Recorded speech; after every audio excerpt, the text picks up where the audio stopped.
हमारे विभिन्न ज्ञानवर्धक कार्यक्रम देखने के लिए आप हमें अभी सब्सक्राइब करें, बेल आइकन को प्रेस करें ताकि आप देख सकें हमारा कार्यक्रम सबसे पहले। और अधिक जानकारी के लिए फेसबुक पेज को लाइक करना न भूलें। जय माँ इंद्राक्षी। इंद्राक्षी धाम में दर्शकों आप सभी का हम हार्दिक स्वागत करते हैं। आज के दिन जिन जातकों का जन्म दिवस है, मैरिज एनिवर्सरी है, उन सभी को हमारी तरफ से बहुत बहुत शुभकामनाएं। आज हम बात करने वाले हैं आपकी जन्म पत्रिका में बने एक अन्य योग के बारे में, जिस योग का नाम होता है विहंग योग। इसे पक्षी योग की श्रेणी में भी माना जाता है, पक्षी योग भी इसको कह सकते हैं। पक्षी क्या होता है? आकाश में उड़ता है, दोनों पर फैला लेता है और आकाश में उड़ता है। तो इधर वाला चतुर्थ भाव और इधर वाला दसम भाव, दसम और चतुर्थ भाव के संयोग से ही ये विहंग योग बनता है। कई बार आप किसी अपने बच्चे को बड़ा डांटते हैं ना, अरे आप तो बाहर ही घूमते रहते हैं, हर समय हवा में उड़ते रहते हैं। तो बहुत लोग ऐसे हैं जो घर में जिनका पाँव नहीं टिकता, बहुत ज़्यादा घुमक्कड़ स्वभाव के होते हैं। हो सकता है उनकी कुंडली में ये योग हो।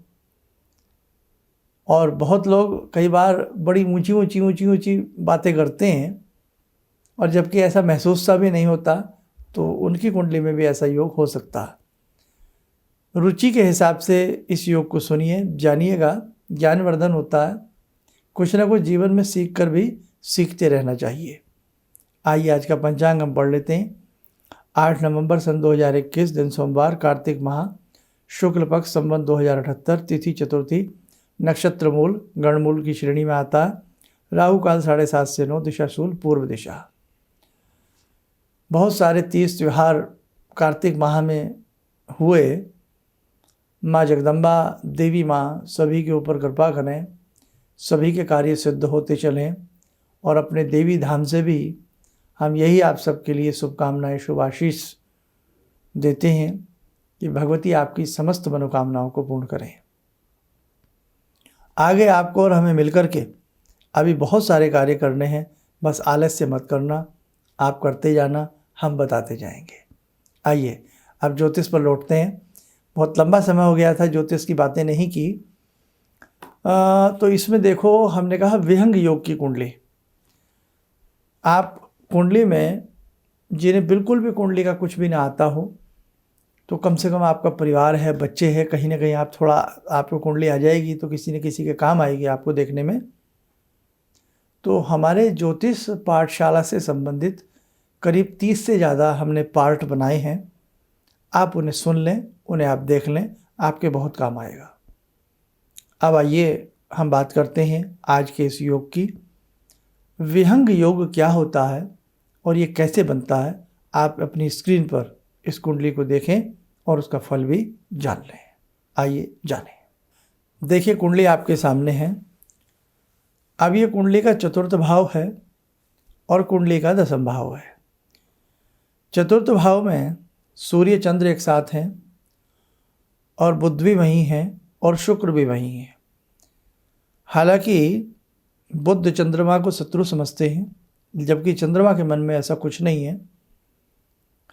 तो ये 4 ग्रह चतुर्थ में हों और ये 3 ग्रह मंगल, शनि और गुरु दसम में हों। 7 ग्रह का वजन चतुर्थ भाव में और दसम भाव में आ रहा हो।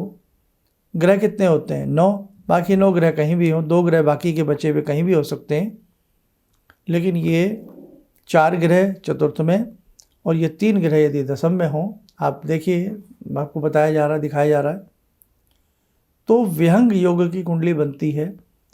पक्षी के जैसे 2 पर होते हैं, एक इधर और एक इधर, तो ऐसे ही देखो, एक तरफ और दूसरा तरफ।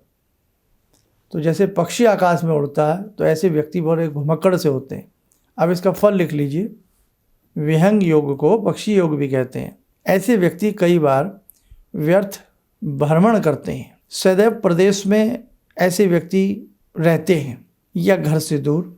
बहुत बढ़ा चढ़ाकर बातें करने वाले ऐसे लोग होते हैं। कई बार आवेश में रहते हैं। क्लेश ज़्यादा ऐसे लोगों के साथ कई बार देखा जाता है। पर धन की स्थिति में ठीक ठाक होते हैं। अब देखो, जहाँ तक धन की स्थिति है वो ऐसे लोगों पे ठीक ठाक रहेगी, कई बार ठीक से और भी अच्छी होती है। लेकिन कई बार ऐसे जातक विदेश में जाकर के बस जाते हैं या जन्म स्थान से दूर जाकर के बस जाते हैं, घुमक्कड़ स्वभाव के होते हैं। और जैसे कहते हैं ना, हवा में उड़ना, पक्षी योग भी है इसका नाम, हवा में उड़ना। तो कई बार बड़ी ऊंची बातें, बढ़ा चढ़ा करके बातें, तिल को पहाड़ बनाने वाली बातें भी कई बार ऐसे योग लोग कर जाते हैं। और जैसे हमें अपने किसी खास को या स्वयं को विदेश में जाना है और हम सोच रहे हैं विदेश में हम जा पाएंगे नहीं जा पाएंगे, विदेश में हमारी सेटलमेंट हो पाएगी नहीं हो पाएगी, इस प्रकार का योग है तो आसानी हो जाएगी। तो ये कुंडली का एक योग मैंने आपको और समर्पित किया, लिखवा दिया है, इसको लिख लेना। जब कुंडली के किसी भी अच्छे एस्ट्रोलॉजर को कम से कम 100-150 योग याद हो जाते हैं, ज़्यादा नहीं मैं कहता, वैसे तो ये समंदर है, अथाह समंदर है, जितनी डुबकी लगाओगे उतने मोती हाथ आएंगे, उतना ही जितने फॉर्मूले पढ़ोगे, जितने इसके ग्रहों को नापोगे, ये ख़त्म होने वाला नहीं है। ये विज्ञान है साहब, ये इसका अनंत है, ये समुद्र से भी गहरी विद्या है। और जो हाथ की विद्या है ये और भी गहरी है, इसको सामुद्रिक शास्त्र भी कहते हैं। तो अभी तो मैं इस विद्या को पढ़ा रहा हूँ, आपको सिखा रहा हूँ। भविष्य में समय रहा, देवी माता ने कृपा की तो आपको हस्तरेखा का ज्ञान भी मैं पूरा प्रयास करूँगा, आपको सिखाऊंगा। तो ये आपने लिख लिया। चलिए, ये बात तो ये हो गई। अब हमारे ऐसे बहुत से साधक हैं जो हमसे मिलने के इच्छुक हैं अपनी किसी न किसी समस्याओं को, और बहुत से ऐसे साधक भी हैं जिनके पास जन्म पत्रियाँ नहीं हैं, डिटेल नहीं है, डेटा नहीं है उनके पास कोई भी ऐसा। तो उनके लिए चिंता की कोई बात नहीं है। आप अपने हाथ की रेखाएं, अब तो मोबाइल में, सबके मोबाइल में कैमरा होता है, खींच करके हमारे संस्थान में फ़ोन कर लें और वो अपने हाथ की रेखाएं भी भेज देंगे। तो जो भी आपके जीवन की समस्या है या जो भी आप ऐसा महसूस कर रहे हैं, उसे हम पूरा प्रयास करेंगे कि किसी भी तरीके से उपाय आपको दें और आपकी वो समस्या ईश्वर की कृपा से, देवी माँ की कृपा से दूर हो जाए। बस आप उपाय मन से करना जो हम आपको बताते हैं। आइए मेरे साथ को समय चला आज की ध्यानमाला का, दिन सोमवार का है। आज की ध्यानमाला में जुड़ते हैं भगवान शिव शंभु से। ॐ आत्मा त्वं गिरिजामति सहचरा प्राणा शरीरं गृहं पूजा ते विषयोपभोगरचना निद्रा समाधिस्थिते संचारपदयो प्रदक्षिणविधेः श्रोत्राणि सर्वागिरो यद्यात् कर्म करोमि तद्दखिलं शम्भोस्तवाराधनम् चन्द्रोद्भासितशेखरे स्मर हरे गंगाधरे शंकरे सर्पे भूषितकण्ठकर्णविवरे नेत्रोत्तवे स्वानरे दन्ते त्वकृतसुन्दरां वरदरे त्रैलोक्यसारे हरे मोक्षार्तिं कुरु चित्तवृत्त्यमचलं मन्येस्तु किं कर्म वे वन्दे देव उमापतिं सुरगुरुं वन्दे जगत्कारणं वन्दे पन्नगभूषणं मृगधरं वन्दे पशूनां पतिं वन्दे सूर्यशशाङ्कवह्निनयनां वन्दे मुकुन्दप्रियं वन्दे भक्तजनश्रयं च वरदां वन्दे शिवं शङ्करम् ॐ कर्पूरगौरं करुणावतारं संसारसारं भुजगेन्द्रहारं सदा वसन्तं हृदयारविन्दे भवं भवानी सहितं नमामि भवं भवानी सहितं नमामि। कवच बना लें, ध्यान करें, शिव शंभू का शुभ आशीष हम सब के ऊपर बरस रहा है।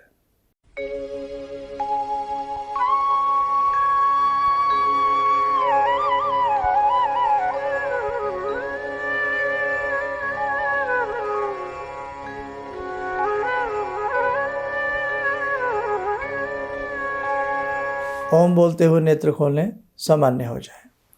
देखो मेरे साधकों, ये जीवन है, इस जीवन में कब किस विद्या की आवश्यकता पड़ जाए। कहते हैं खोटा सिक्का नहीं चलता, पर खोटा सिक्का कई बार बड़े आड़े समय पर काम भी आ जाता है। इसलिए कोई भी विद्या हो, पढ़ी हुई विद्या कभी ना कभी काम आ जाती है। जोड़ा हुआ धन भी काम आ जाता है, और की गई साधना तो ये समझ लीजिए सबसे ज़्यादा काम आती है, खोटे सिक्के से भी और जोड़े गए धन से भी। क्यों? कई बार जोड़ा गया धन भी आपका नहीं होता, किसी और के ही काम आता। कई बार खोटा सिक्का भी नहीं चलता, मना कर देते हैं सब लोग। लेकिन आपने जो साधना आराधना की है वो ऐसा हो ही नहीं सकता कि आपके काम ना आए। तो की गई साधना कभी विफल नहीं जाती। उसके भले ही छोटे छोटे अंकुर फूटे हैं, मतलब जिस लेवल की साधना की गई है उस लेवल का ही प्रसाद, सुख, आशीर्वाद भगवती से आपको प्राप्त होता है। इसलिए जीवन में ध्यान रखना, कोई भी समस्या है, चाहे किसी को कुंडली दिखा रहे हैं, किसी को हाथ दिखा रहे हैं, मंत्र साधना से जरूर जुड़ना, भगवान की साधना से जरूर जुड़ना। समस्त प्रकार के आपके कार्य सिद्ध अवश्य होंगे। आगे देवी धाम में हम आपका स्वागत करेंगे। मैया रानी आपके कार्य सिद्ध करें। कुछ सेमिनार्स, आध्यात्मिक महाशिविर करने का भी अब मन है। थोड़ा थोड़ा माहौल ईश्वर की कृपा से धीरे धीरे सुधर रहा है। सब ठीक हो फिर हम सब मिल करके आध्यात्मिक शिविर शीघ्र करेंगे। आप स्वस्थ रहें, सुखी रहें। इन्हीं शुभकामनाओं के साथ हम अपनी वाणी को विराम देते हैं। जय माँ इंद्राक्षी। जहाँ तक मेरा व्यक्तिगत अनुभव रहा है, मैं फर्श पर पढ़ा था, आज गुरुजी की कृपा से अर्श पर हूँ। गुरुजी ने एक मंत्र जब पहली बार मिला था तो मैं ऐसी परिस्थिति में गिरा हुआ था कि मेरे को ये लगता था कि मैं जिधर भी जाऊँ मेरे तरफ एक तरफ कुआं एक तरफ खाई वाली स्थिति मेरे साथ थी। और गुरुजी ने वहाँ उस वक्त तो मेरे को 2 मंत्र दिया कि इसका आप पाठ शुरू करो, और 2 दान की सामग्री बताई थी, और उसको मैंने शुरू किया। और उसके बाद से उस वक्त से लेकर आज तक मैं फिर जिस स्थिति में था वो पीछे मुड़कर मैंने नहीं देखा। किसी भी समस्या के समाधान के लिए मिले प्रसिद्ध हस्तरेखा एवं वास्तु विशेषज्ञ प्रोफेसर धर्मेंद्र शर्मा जी से। नोट: शिविर में भाग लेने हेतु एवं व्यक्तिगत रूप से मिलने के लिए कॉल करने का समय सुबह 10 बजे से शाम 6 बजे तक। हमारे विभिन्न ज्ञानवर्धक कार्यक्रम देखने के लिए आप हमें अभी सब्सक्राइब करें, बेल आइकन को प्रेस करें ताकि आप देख सकें हमारा कार्यक्रम सबसे पहले।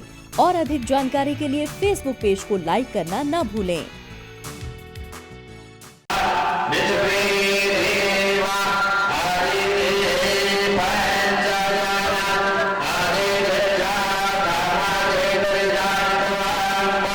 Yo